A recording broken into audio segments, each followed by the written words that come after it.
ጥፋት ባጠፋም ግን ጥሩ ሚስት ነበርኩኝ። ማንም ሲነካህ የሚያመኝ። አንቺማ ገለሽኝ። ጥፋት ከመጣብኝ ሞት አይበልጥ።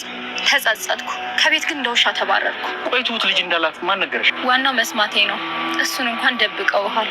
ወይኔ ካሌብ፣ እኔ እጠቅምሃለሁ። ብትጠቅሚኝም እንኳን ምንም ማድረግ አልችልም። ቤት አስገባኝ። የኔ ቤት እኮ አይደለም። ደስ ስላለኝ ከሆነ የተናደድከው ደግመህ ደጋግመህ ተናደድ። በልጅ አላፍርም። እሺ ብታፍሪ አይደል እንደ ወሬውን የደበቅሽው? አላፈርኩም። ለማንም የማልናገረው ልጄን ስለማስብላት ነው። ያ ሰውዬ ደረቅ ወንበር ላይ ሲያሳድረኝ ፈላጊ የለህም ብሎ ከለቀቀኝ በኋላ እናንተ ቁጭ ብላችሁ ቡና እየጠጣችሁ ነበር። አዎ እሱ አንተን ይዞ መደራደር ነው የፈለገው። አባዬ ደግሞ እሱ የሚጫወተውን ጨዋታ አልጫወትም ብሎ ነው። ቆይ ተመስገን የልጅሽ አባት ከሆነ ብታገቢ ምን ይጎሏል? ምን አጠፋው? እንዳገባ መፈለግህ ጥፋት አይደለም፣ ግን ህይወቴን ካመሰቃቀለው ሰው ጋር ጋብቻ እንድፈጽም መፈለግህ በጣም ይገርማል። እኔ ራሴ ሞኝ ነኝ። ቲና ለእኔ መጥፎ አልነበረችም። ትሁት እኮ ከስንት ጉድ ከስንት ሞት ከዚህ ክፉ ጋር ተጋፍታ ያውን የሚሰማ ሰው በሌለበት አድናኛለች። ውለቷን እኮ አልካድኩም። ባለውለታ እንደሆነች አውቃለሁ። ለአንተም ባለውለታ ነች። የቲና ማንነት ያወቅኩ በትሁት ምክንያት ነው። አባዬ ከውለታም አልፎ እኮ ቤተሰብ እንደሆነች አውቃለሁ፣ ግን ከኔ በላይ ሆነች። መናገር የምትፈልግም ተናገር። ቤት ታስገብኛለሽ? ቀልደኛ ቀልዴን እንዳልሆነ እንዴት ላስረዳሽ እባክሽ? አንቺ ተስፋ አትቆርጭም ማለት? ተመስገን ግን ከሰማ እንዳጨርሹ በዚህ ልታስፈራሪኝ እንዳትሞክር እሺ? ሀሳቧን በውዴታ እስከምትቀይር ድረስ እጠብቃታለሁ። ምን ይዤ ነው የምመጣው? በውጪ ውጪልን። ኧረ አባዬ ልጠይቃችሁ እኮ ነው የመጣሁት። ምንም አይነት ጥያቄ አንፈልግም። ካሌብ ዝም ትላችኋለህ እንዴ? ቲና ውጭ እናወራለን። አባዬ ልንወጣ ነው። በቃ ቤቱ ሰፋችሁ አይደል? እንደፈለጋችሁ ትሆናላችሁ። ምን ልትሰሪ መጣሽ ቲና? ቆይ ደውዪልኝ ብዬሻለም። አንተ ተበደልኩ ተገለልኩ እያልክ ስታለቃቅሳ ነበር እንዴ? ቲና በክብር ውጪ። ባልወጣስ ምን ታመጫለሽ? ቲና ውጪ ያልኩሽ ነው፣ እያስጠነቀቅኩሽ ነው። እዚህ ቤት ልብስ አለኝ። እንዳንቺ በ100 ብር የተገዛ አይደለም። በስርዓት እንኳን እርቃንሽን ሸፍነው ለማያውቅ ልብስ እንደዚህ አትመጻለች። ልብሴ ነው። ውጪ እያልኩሽ ነው። የቤትሽ ቁልፍ ሚስጥር እኔ ጋ ነው። በሱ ልታስፈራሪ ነው? ከዚህ በኋላ ማስፈራሪያ ይሆን እነግረውና ልጅሽን ይወስዳታል። ይሄን ጠብቂ እንዳትሽ። ቲና ምን ለተመስገን ልትነግረው ነው? ትሁት ያንተ ሚስት ልጅ አላት። ምን? ቲና በስተመጨረሻም ያለውን ነገር ማለት ነው በግልጽ ለተመስገን ተናግራለች። ለተመስገን ግን ስትናገር ትሁት የምትወዳት የምታፈቅራት ልጅ አላት ነው እንጂ ልጁ ያንተ ነው አላለችም ማለት ነው። እና ለጊዜው ይህን ምስጢር አቆይተዋለች። ግን ደግሞ ትሁት ልጅ እንዳላት አሁን ላይ በግልጽ ለተመስገን ነግረዋለች ማለት ነው። ሌላው እጅግ በጣም እንግዲህ የተቀየረው ደግሞ የቃሊብ ጸባይ ተቀይሯል። ምክንያቱም እንግዲህ ተመስገን እዞት በነበረበት ሰዓት ላይ አባ ዝም ብሎት ነበረ። ምክንያቱም ተመስገን ከሚጫወተው ጨዋታ ጋር እኔ አልጫወትም በማለት እንግዲህ አርፎ ተቀምጦ ነበረ ማለት ነው። ተመስገን ደውሎ ለአባባ ምን ብሏል? ትሁትን ስጠኝና እንዲሁም ቃሊብን እሰጥሃለሁ ልጅክን በማለት እንግዲህ እንደዛ ነበር እያስበው፣ ለመደራደር ነበር ያስበው። ይህን ነገር ደግሞ እኔ አላደርገውም፣ እሱ የሚጫወተውን ጨዋታ ደግሞ በፍጹም እኔ አልጫወተውም ብሏል ማለት ነው አባባ። ስለዚህ በዚያ የተነሳ እንግዲህ አሁን ላይ ቃሊብ ከቤት ውስጥ ያለመፈለግና እንዲሁም ደግሞ ትሁትን የማስበለጥ ከሱ በላይ የማስበለጥ አባባ እንዴት እንደዚህ ሊያደርግ ይችላል? እንዴት ነው አባቴ ትሁትን አስበልጦ እኔ ሊተወኝ የቻለው የሚለው ነገር አለ ማለት ነው።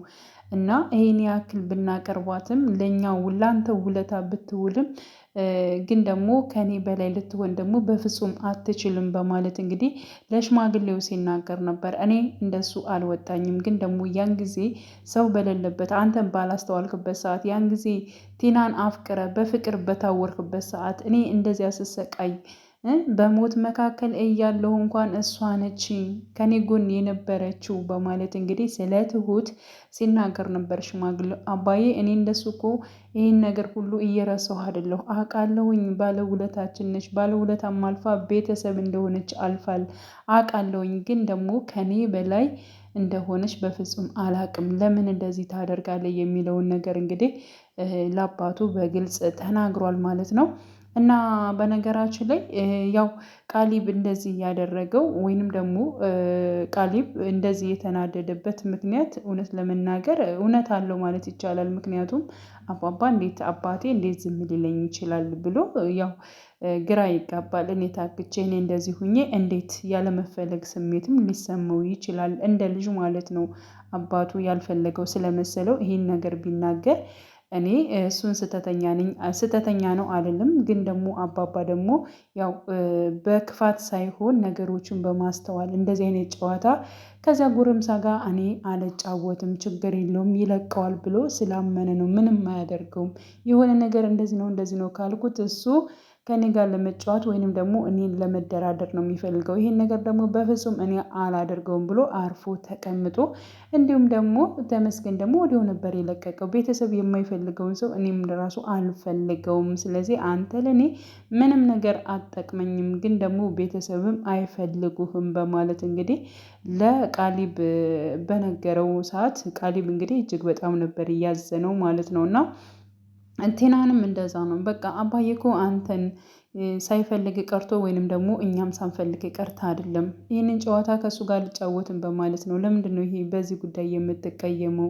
በማለት እንግዲህ ትሁትም ቃሊብንም አውርተው ነበረ ማለት ነው። ስለዚህ ከዚህ በፊት ለምንድን ነው እንደዚህ አይነት ነገሮችን ከተመስገን እየደበቅሽው? ልጅ እንዳለው ይብን እንዴት ደበቅሽው? እያለ ጭራሽ ማለት ነው ነገሮቹን ከቴና ጋር እያወዳደረ ይገኝ። ቴና ምንም አላደረገችም በዚህ አይነት እያለ ሲናገር ነበረ ማለት ነው። እንግዲህ ቴና አግኝተው ነበረ። እኔ እኮ ለአንተ በጣም ነው የማስብልህ፣ ቤተሰብ ራሱ እኮ ያለመፈለግ ስሜት ተሰማኝ ስትል ነበረ። ቤተሰብ ራሱ እኮ አይፈልግም ነበረ። እኔ ግን ስለአንተ ምንም ያክል ጥፋት ባጠፋም በጣም ነበር የምወድ የማፈቅረ ነበር እያለች እንግዲህ በጣም ነበር የማስብልህ እያለች እንግዲህ የውሸቷን ጥግ ስደረድር ነበር። በነገራችን ላይ እንደምንም ብላ እንደምንም ቀጥታ ቴና ከዛ ቤት ትመለሳለች ማለት ነው። ቴና ከዛ ቤት ካልገባች በስተቀር ያው ፊልሙ ይሄን ያክል እንትን ስለሌለው ማለት ነው። እና ዋና እንትኗ ራሷ ቴና ስለሆነች ወደዛ ቤት የምትመለስ ይሆናል። ግን ደግሞ ይህን ነገር ካደረገው ቃሊብ እጅግ በጣም ነው የሚያናድረው፣ በተለይ አሁን በሄደበት መስመር ማለት ነው። ምክንያቱም ቴና ምንም ነገር አላደረገችም ብሎ እንዴት እንደዚህ አይነት ነገሮችን ይናገራል? ከትሁት ጋር እንዴት ሊያወዳድራት ይችላል የሚለው ነገር እጅግ በጣም ነው የሚያናድደው ማለት ነው። ለአባቱ መቆም መቻል አለበት። ምንም ያክል ያው ትሁት እንደዚህ ያደረገች ብሎ ከትሁት ጋር እንትን ማለት የለበትም። አባቱ የተሰቃየውን አባቱ የሆነውን ነገር ብዙ ነገሮችን እሱ ማስተዋል ነበረበት ማለት ነው። በፍቅርም በሌላ ነገሮችን መሸወድ የለበትም። ለአባቱ መቆም አለበት። ለአባቱ ካጠገቡ ከጎኑ መቆም ግዴታ አለበት ባይኔ ቃሊብ ማለት ነው። ግን ደግሞ አሁን ላይ እየተሸወደ ነው እና ሽማግሌው ያለመሸወድ እየጣረ ነው ማለት ነው። ምክንያቱም ቴናን እንዳትናገር በማለት እንግዲህ ሽማግሌው ቀጥታ ወደ ቤት መመለስ ይችል ነበር። ግን ደግሞ እሷ እየከፋ ችግር ስለምትፈጥር ነው ማለት ነው። ከቤት ሆና ችግሮችን ከምትፈጥር እስኪ ከውጭ ሆና እንደፈለገች ትሁን፣ ያን ጊዜ እንገናኛለን እያለ እንግዲህ ሽማግሌውም እየፎከረ ይገኛል ማለት ነው። እና ያው ትሁት አሁን ላይ እጅግ በጣም ነው ግራ እየተጋባች ያለችው እውነት ለመናገር ማለት ነው። ይህን ነገር ልጅ እንዳለኝ ተመስገን ከሰማና ነገሮቹ ከሆኑ በፍጹም እኔ ሰው አልሆንም እያለች ነው ማለት ነው። ምክንያቱም ቃሊብንም አናግረዋለች። ቴና አሁን ተቆጥታ ተናዳ ነው የሄደችው። በነገራችን ላይ ቴና ስመጣ ያው ትሁት ማስወጣት አልነበረባትም። ቢያንስ እሷ ባታስወጣትና ሌሎቹ ቢያስወጧት መልካም ነበረ። ምክንያቱም እሷ ይህን ነገር ባታደርገው ባታናድዳት፣ እንደገና ደግሞ ልብሷን እየወረወረች ውጪ እያለች ከምታስወጣት ከእሷ ጋር ብትደራደርና ለጊዜው ዝም ብትል በጣም ጥሩ ነው። ምክንያቱም ተመስገን ደግሞ ያው ስልክ እየተደወለለት ነው። ለምንድን ነው የማትመጣው እባክህና እየተባለ ነው እንግዲህ ከመጣበት ከሀገሩ ማለት ነው።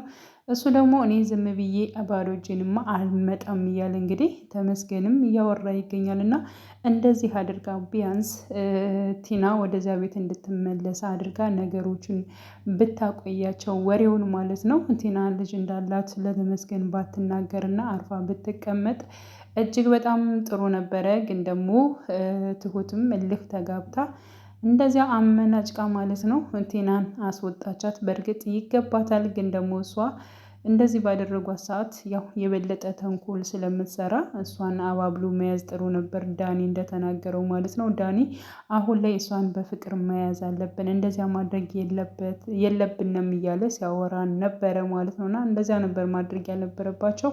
ግን ደግሞ ቸልተኝነት አብዝተዋል። ሽማግሌውም ቢሆን እንዲሁም ደግሞ ትሁትም ቢሆን ማለት ነው። እና ይሄ ነገር መጨረሻውም እንግዲህ ለተመስገን ተነግሮታል። ተመስገን ምን ሊወስን ይችላል የሚለው ነገር እጅግ በጣም አሳሳቢ ነው የሚሆነው። በእርግጠኝነት ያው ልጅ እንዳላት እንጂ የእሱ ልጅ እንደሆነ እስካሁን ምንም የሚያውቀው ነገር የለም። አሊያም ደግሞ መቼ የወለደችው ልጅ ነው፣ ከማን ጋር ሆና ነው ምናምን ነገር፣ ልጇስ የት ነው ያለችው ምናምን የሚለውን ነገር ያጣራ ይችላል። በነገራችን ላይ ከስር ከመሰረቱ እሷ የት እንደምትሰራና የት እንደምትኖር እንግዲህ ያው ሲከታተላት ነበረ ማለት ነው። እና በዚህ ምናልባት እኔ እስከማውቀው ድረስ ልጅ እንደሌላት ነው፣ መቼ ወልዳ ነው፣ መቼ እንደዚህ ሆኖ ነው ምናምን የሚለውን ነገርም እሱ ከትሁት የበለጠ ከቲና ማለት ነው ከቲና የበለጠ የሚያውቅና የሚያረጋግጥ ይሆናል። እና ይህን ነገር ባትነግረው ቀጥታ ወደ ሀገሩ ይመለስ ነበር። የሚያናድደው ነገር ነግረዋለች ማለት ነው።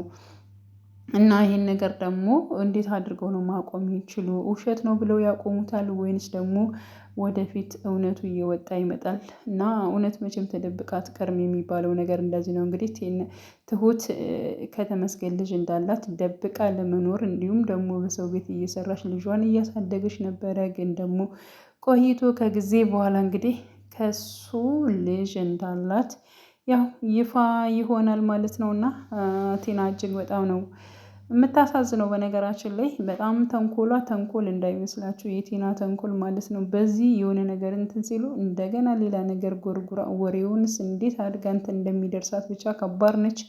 ብቻ ግን ልጅ እንዳላትና ነገሮቹ እንትን እንደሆነ ያወቀችው ያው ሽማግሌውና ትሁት እያወሩ በነበረበት ሰዓት ነው ማለት ነው። እና እንግዲህ እስኪ ቀጣይ ምን ሊፈጠር ይችላል የሚለውን ነገር ቃሊብና እንዲሁም ደግሞ ትሁት አብረው እንዲሆኑ ነበር የምንፈልገው። አሁኑ ነገሮቹ በሙሉ እጅግ በጣም እየደፈረሱ እየመጡ ነው። እንግዲህ እንዴት ሊያስቆሟት ይችላሉ? ቲናን አባባስ ወይንም ደግሞ ቃሊብ ትሁትንስ እንዴት ማለት ከነገሮቹ ሊያወጧት ይችላሉ የሚለውን ነገር አብረን የምናይ ይሆናል። ውድ ቻናሌ ተከታታዮች ቤተሰቦቼ በያላችሁ በሰላማችሁ ይብዛሌ። ለቤቴ አዲስ የሆናችሁ የደውል ምልክቱን በመጫን ቤተሰብ የሆኑ ነባር ቤተሰቦችም ስለምታበረታቱኝ አብራችሁኝ ስላላችሁ እጅግ በጣም አመሰግናለሁ። መልካም ጊዜ ተመኘውላችሁ።